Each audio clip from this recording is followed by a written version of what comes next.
Daftar calon pemain naturalisasi Timnas Indonesia ronde 3 kualifikasi Piala Dunia 2026. Timnas Indonesia akan memperkuat skuadnya dengan menghadirkan pemain naturalisasi untuk ronde 3 kualifikasi Piala Dunia.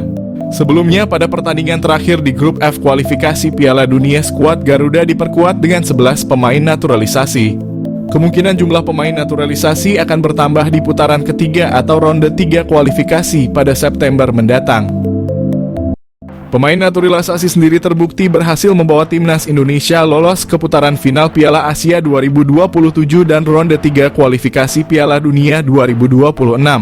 Pengamat sepak bola Justinus Laksana sedikit membocorkan rencana PSSI untuk menambah pemain naturalisasi. Skuad Garuda di grup C dikabarkan akan menambah 2 hingga 3 pemain keturunan untuk putaran ketiga Piala Dunia mendatang. Adapun nama pemain yang disebut sebagai calon pemain naturalisasi Timnas Indonesia yakni Mads Hilgers dan Ole Roemeny. Kendati demikian, untuk kejelasan lebih lanjut para supporter sepak bola diminta untuk bersabar menunggu pengumuman resmi dari PSSI. Selain itu, ia juga menyampaikan Coach Shin Tae-yong akan lebih tahu pemain seperti apa yang dibutuhkan. Proses naturalisasi mesin gol Timnas Indonesia tinggal menunggu waktu. Shin Tae-yong semeringah sambut Ole Roemeny. Proses naturalisasi Ole Roemeny semakin terlihat nyata dengan berbagai indikasi yang bisa memuaskan dahaga Shin Tae-yong akan seorang mesin gol di Timnas Indonesia. Shin Tae-yong telah menantikan hadirnya seorang bomber di skuad Garuda sejak lama, lantaran posisi striker masih belum bisa dibilang aman hingga kini. Sang pelatih asal Korea Selatan bahkan mendatangkan seorang pelatih striker dari negeri asalnya, Yeom Ki-hun, pada Agustus 2024. Timnas Indonesia memerlukan kualitas yang lebih baik untuk putaran kualifikasi Piala Dunia zona Asia, dan striker adalah salah satu departemen yang mendesak untuk segera ditingkatkan. Sementara itu di Belanda ada seorang penyerang yang bermain untuk FC Utrecht di kasta tertinggi Eredivisie pada saat ini. Dialah Ole Roemeny yang sudah dikaitkan sejak lama dengan PSSI dan bahkan pernah mengaku berkomunikasi dengan Erick Thohir beberapa bulan lalu. Semenjak saat itu, sederet pertanda positif mengikuti Ole Roemeny seakan dirinya semakin dekat dengan Timnas Indonesia. Pada awal Agustus ini, FC Utrecht menjalani laga uji coba kontra Venezia, tim asal Italia yang dibela oleh pemain Timnas Indonesia Jay Itzes. Di sela-sela laga tersebut, Roemeny terlihat foto bareng bersama dua penggawa Timnas Indonesia, Jay Itzes dan Ivar Jenner, yang merupakan rekan setimnya di FC Utrecht. Kemudian pertanda semakin kuat karena akun Instagram Roemeny telah di-follow oleh Erick Thohir. Untuk semakin memperkuatnya, Roemeny juga mengikuti Vardy Bachedim, agen yang sering bekerja sama dengan PSSI perihal mengurusi naturalisasi pemain keturunan, terutama yang tinggal di Belanda. Berbagai pertanda semakin mengindikasikan bahwa Ole Roemeny akan menjadi pemain naturalisasi Timnas Indonesia yang berikutnya. Tentu hal ini dinantikan oleh Shin Tae-yong yang sudah lama mendambakan kehadiran seorang mesin gol di skuad Timnas Indonesia.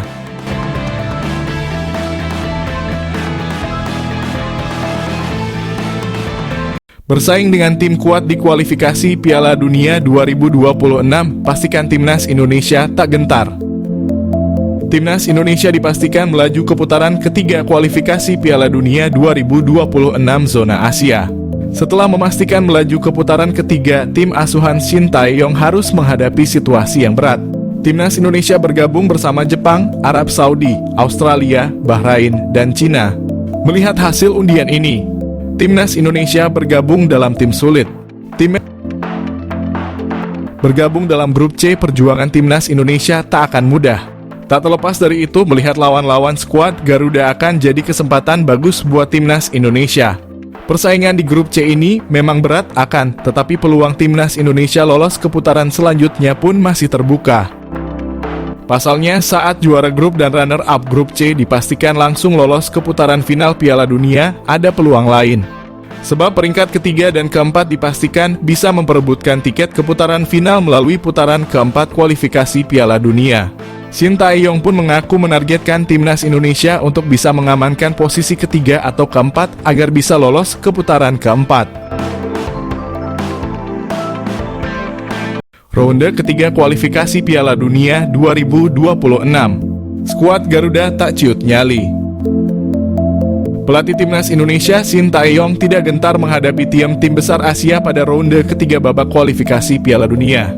Sebab tim Garuda besutannya memiliki kekuatan fisik sama dengan peserta lain. Diketahui timnas Indonesia tergabung dalam grup berat di putaran ketiga kualifikasi Piala Dunia. Diketahui pelatih Shin Tae-yong harus mulai bersiap-siap menghadapi ronde ketiga kualifikasi Piala Dunia. Timnas Indonesia yang tergabung di grup bersama raksasa Asia, Jepang, Australia, Arab Saudi, Bahrain, dan Cina. Untuk menghadapi lawan-lawan berat ini, Shin Tae-yong tentunya perlu penambahan pemain diaspora yang punya grade A. Kabar baik, PSSI resmi umumkan naturalisasi 2 striker grade A, Erick Thohir semprot klub Liga 1, ada apa? Ketua Umum PSSI Erick Thohir mengeluarkan himbauan penting kepada seluruh klub Liga 1 menjelang musim kompetisi. Dalam upaya memperkuat timnas Indonesia, Erick meminta setiap klub untuk memberikan prioritas kepada pemain timnas Indonesia, baik dari kelompok senior maupun kelompok umur dalam setiap pertandingan Liga 1. Erick Thohir dorong klub Liga 1 prioritaskan pemain timnas Indonesia. Erick Thohir menyatakan bahwa meskipun Liga 1 telah menambah kuota pemain asing menjadi 12 orang, namun hanya 6 pemain asing yang diperbolehkan turun ke lapangan dalam satu pertandingan. Erick menegaskan bahwa para pemain timnas Indonesia harus menjadi prioritas utama di setiap laga. Perkembangan timnas Indonesia jadi fokus utama.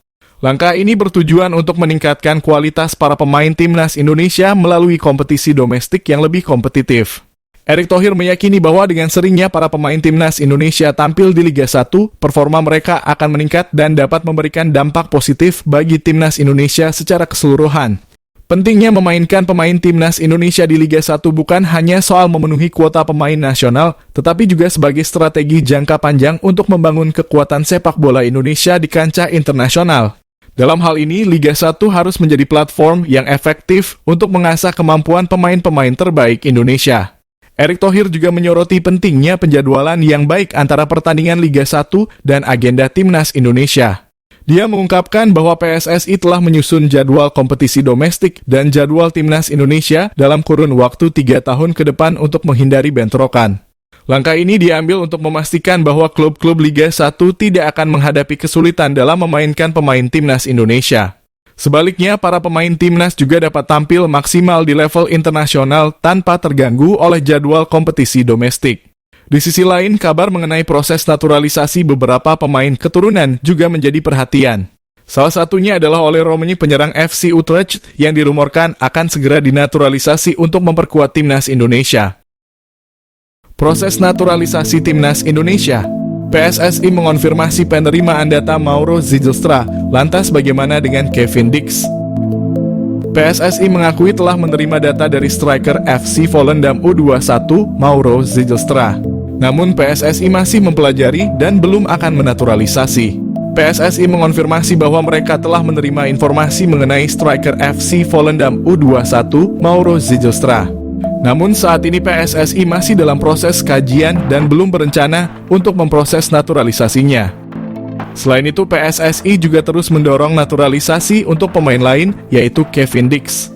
Pemain berusia 27 tahun ini adalah salah satu atlet keturunan yang berkualitas. Arya Sinulinga, anggota Exco PSSI, memberikan pernyataan terkait Kevin Dix. Ia menjelaskan bahwa sudah ada komunikasi, tetapi belum ada langkah untuk naturalisasi ke dalam timnas Indonesia. Kevin Dix merupakan salah satu pemain keturunan yang memiliki prestasi gemilang. Dia pernah bermain untuk klub-klub seperti Vitesse, Fiorentina, Feyenoord, Empoli, dan FC Copenhagen. Pemain yang dilaporkan memiliki keturunan Ambon, Maluku ini juga telah meraih berbagai gelar juara, termasuk KNVB Cup. Dalam kompetisi Eropa, Kevin Dix memiliki pengalaman yang cukup baik, dengan total 17 penampilan di Liga Champions, 8 di kualifikasi Liga Champions, dan 12 di Europa League. PSSI telah menjalin komunikasi dengan Kevin Dix sejak beberapa waktu lalu, tepatnya pada akhir 2021 bersama Mads Hilgers. Namun hingga saat ini hanya Hilgers yang telah menyatakan kesediaannya untuk dinaturalisasi. Siapa Delano Ladan, penyerang jebolan Feyenoord yang bermimpi bela timnas Indonesia? Pemain keturunan Indonesia, Delano Ladan, menunjukkan hasratnya yang kuat untuk membela timnas Indonesia. Ladan bahkan mengambil inisiatif dengan mengirim pesan langsung melalui Instagram kepada Ketua Umum PSSI, Erick Thohir. Isu mengenai minat Ladan untuk dinaturalisasi pertama kali mencuat melalui akun Instagram @footballindonesia. Meski begitu, respons Ladan masih simpang siur. Namun kini keinginannya untuk bermain bersama timnas Indonesia bukan hanya sebatas rumor. Pemain berusia 22 tahun ini telah menyatakan minatnya untuk dinaturalisasi yang dia sampaikan melalui pesan langsung kepada Erick Thohir. Ladan bahkan meminta Erick agar segera merespons pesan tersebut. Ladan memiliki akar kebangsaan Indonesia melalui keturunan dari kakeknya. Dia merupakan produk akademi klub elit Belanda, Feyenoord Rotterdam, dan telah bermain untuk beberapa klub lain di Belanda sebelum bergabung dengan TOP Os di Liga 2 Belanda. Meskipun bermain untuk klub yang berada di peringkat bawah klasemen, pemain yang berposisi sebagai penyerang itu telah mencetak 1 gol dalam 9 penampilannya bersama TOP Os. Selain berkompetisi secara teratur di level klub, Ladan juga memiliki pengalaman membela timnas Belanda dalam kelompok umur. Pemain berusia 23 tahun itu tercatat memulai karier sepak bolanya di Akademi Feyenoord pada 2006 hingga 2011 lalu ia menyeberang ke sejumlah tim seperti HA Glandia dan terakhir ADO Den Haag. Karier profesionalnya pun dimulai di ADO Den Haag, namun ia hanya 4 kali bermain di tim tersebut tanpa catatan gol. Ladan lantas dipinjamkan ke TOP Os lalu diangkut secara gratis oleh SC Cambuur. Di sana pemain kelahiran 9 Februari 2000 itu sempat mengemas 4 gol dan 2 assist dari 26 penampilan.